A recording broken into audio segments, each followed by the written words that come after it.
Hello, brothers and sisters, and happy Wednesday. I know I'm all bundled up. It's for two reasons. One is it's cold out. I'm out on the porch here. It was negative 4 degrees this morning here in Cookeville, so it is cold. Secondly, I think it pertains to our message a little bit. I want to talk about in Matthew chapter 24, verse 12, Christ, and speaking of the end time, says that the love of many will grow cold. So it's kind of an object lesson. If I only had the breath coming from my mouth, which is probably not too far from that right now. But you know, when we think of cold, as you guys get outside, it is tough. It's stiff. It's drastic. It's unforgiving. It's deadly. And as we're out in the cold, there's nothing more that you desire than to be warm.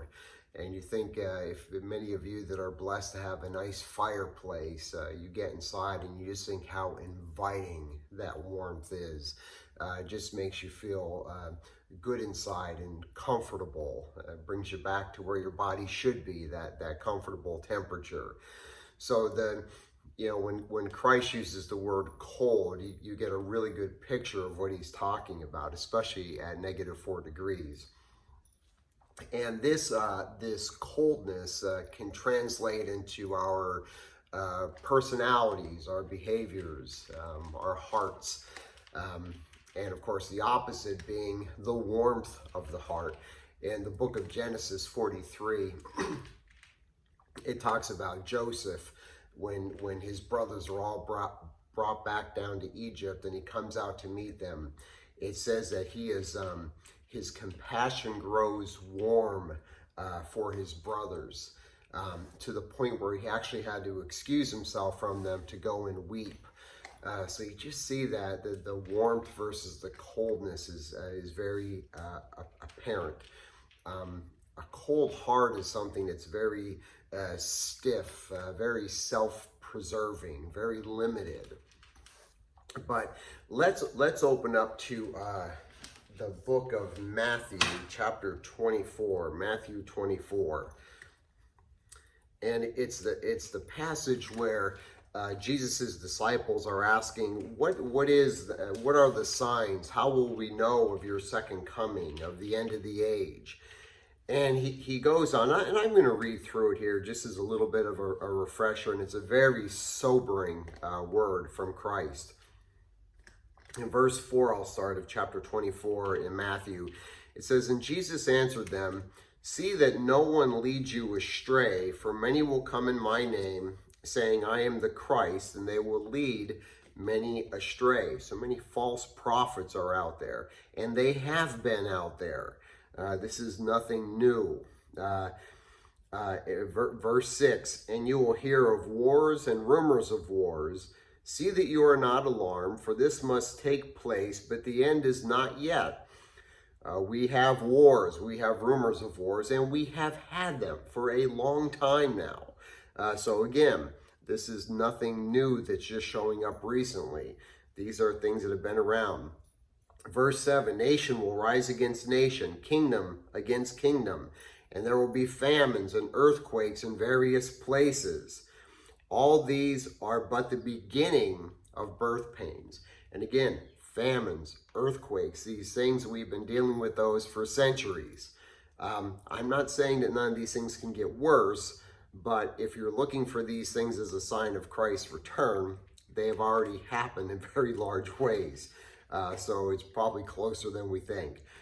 Verse number 9, "Then they will deliver you up to tribulation and put you to death, and you will be hated by all nations for my name's sake." Again, folks, this is something that has been going on for centuries, from Stephen's martyrdom to the people that have been burned at the stake, stoned,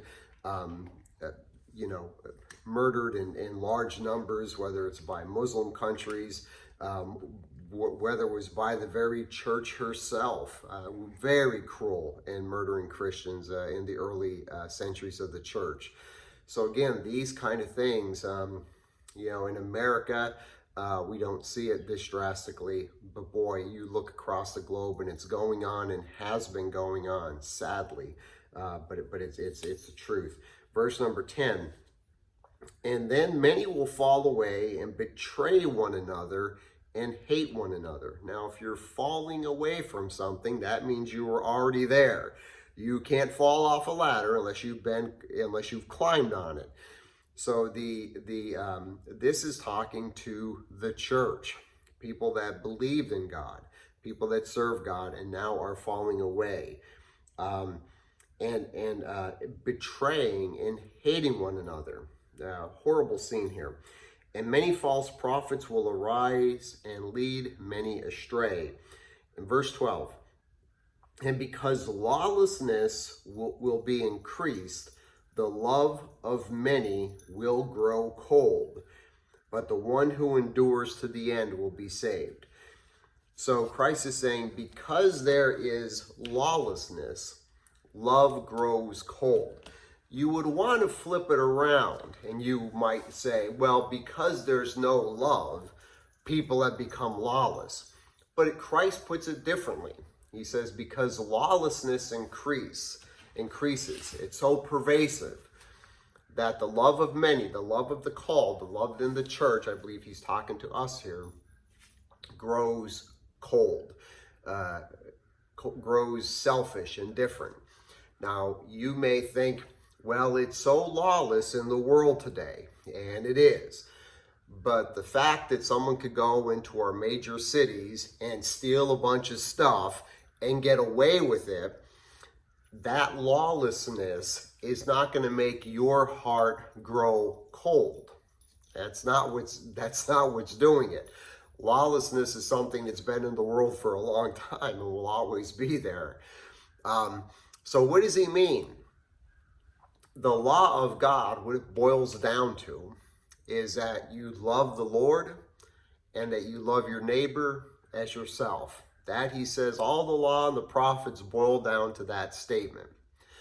So when we refuse to love God and love our neighbor, and that basically is selfishness.